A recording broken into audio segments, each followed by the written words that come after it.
Hey, what is going on, guys? So today I'm going to show you a video of what to do if your C250 or your W204 m271 is leaking. Now I have this issue all the time. I'm going to show you exactly what is leaking here because there's a couple things that do leak on this engine, pretty common. And it's super hard to find because they're always hidden, you know, typical German engineering, but I'm going to show you right here where they are. Let me flip the camera around and I'll show you what I'm talking about. Okay, so here we are now. We're looking at the M271. Here we go, back up so you can see the car. So here's the C250. This is a coupe. I'm not sure if it changes much, but the first thing that's going to be leaking, and it's probably going to be leaking on top of your alternator. I'll show you exactly where it's coming from. It actually is this line right here. So this is your turbo oil feed line.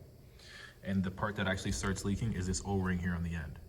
So I just put a brand new O-ring on mine. And there's two crush washers that go through this and then a banjo bolt right here. So you also want to replace these two crush washers.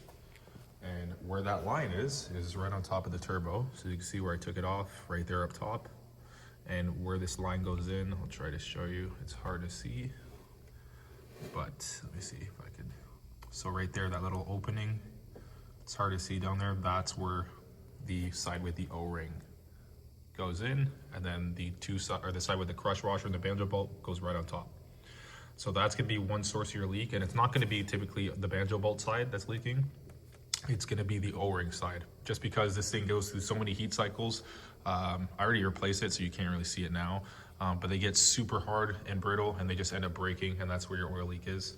Second oil leak is, I don't know why, honestly don't know why Mercedes designed this like the way they did.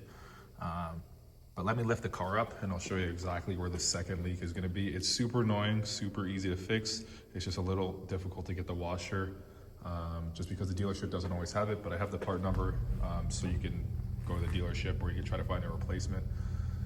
But let me get under the car and I'll show you where the other leak spot is. Okay, here we are. I got the car up in the air. So before I show you where the leak is, I'm going to show you what the solution is.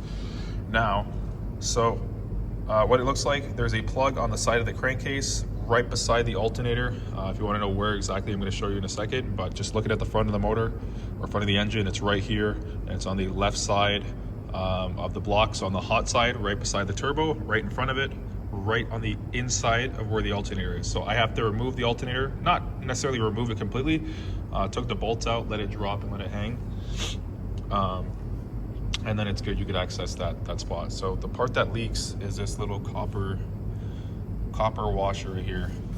And I guess it just goes bad after it goes through a certain amount of heat cycles. So I went to the dealership, and now here's the thing. So the one that's supposed to go on there, the part number, it's on back order almost forever.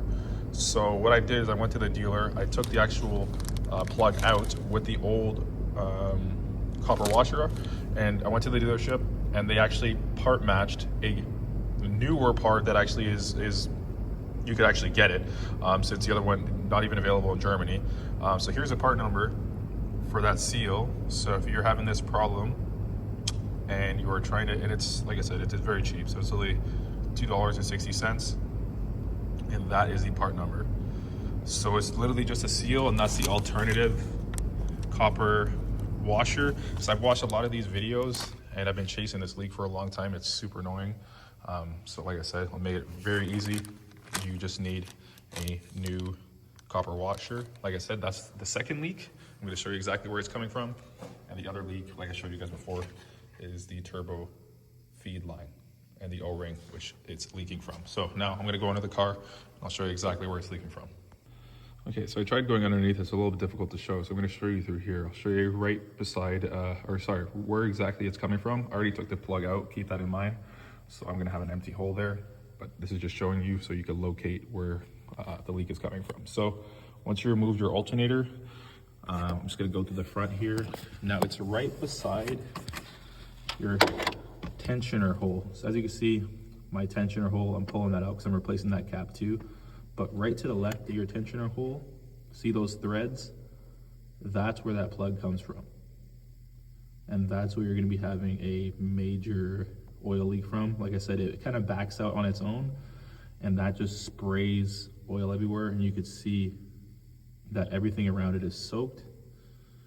like I said, because it has a lot of crankcase pressure. And what happens is it just kind of leaks oil all over here, drips on everything, but that's where it's coming from.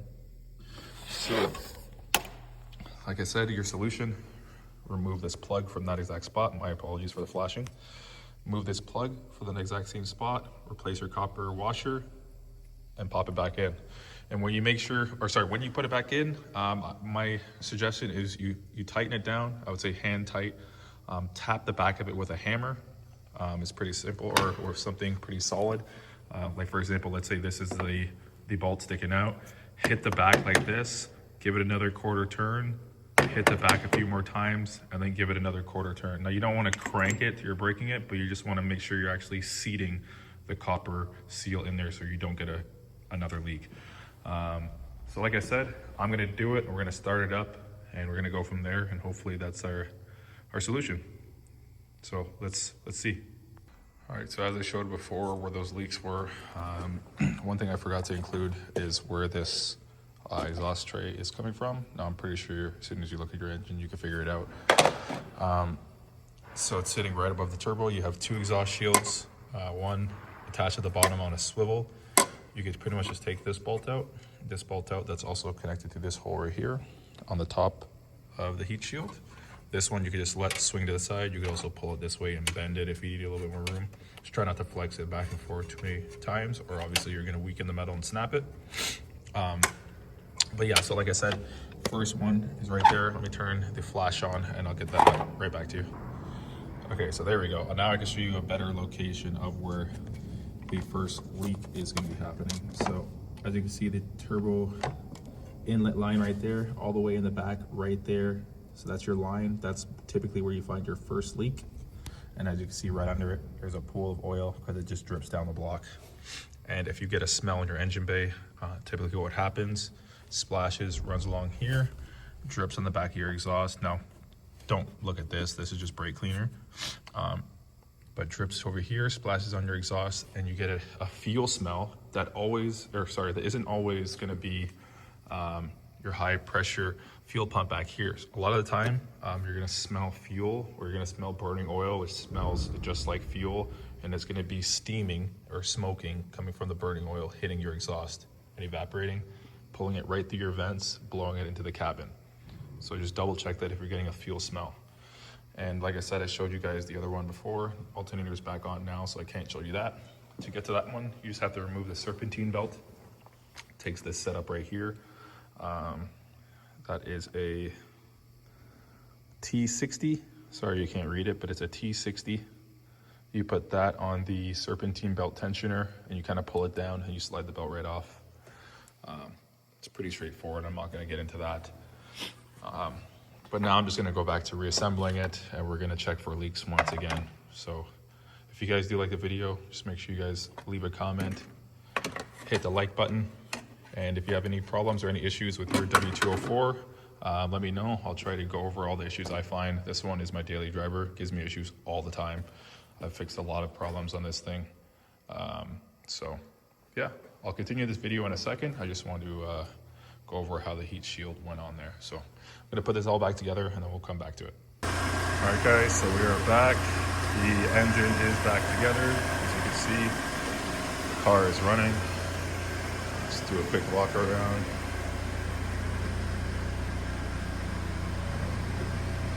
It's idling fine. Now I do have a series of lights on. I still have a lot of things I gotta fix on this car. Those are just side markers, but for example, I have the rear left ABS sensor, so that stops a lot of your stuff from working. For example, traction control, ABS, your brake hold, tire pressure sensor, stuff like that. But anyways, back to the topic. I've had this thing running for a few minutes, and after you complete a job like this, if you see it smoking a little bit, don't stress about it.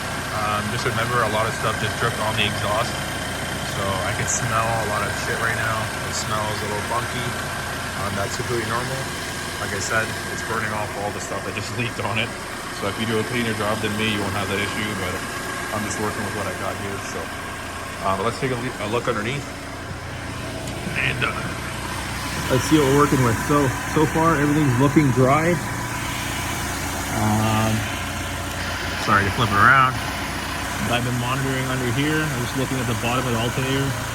Now it does look, obviously everything looks covered in oil because I did my best to clean it up, but I couldn't make it perfect.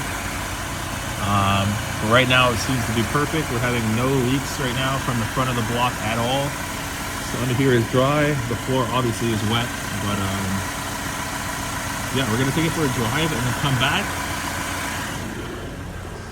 Oops.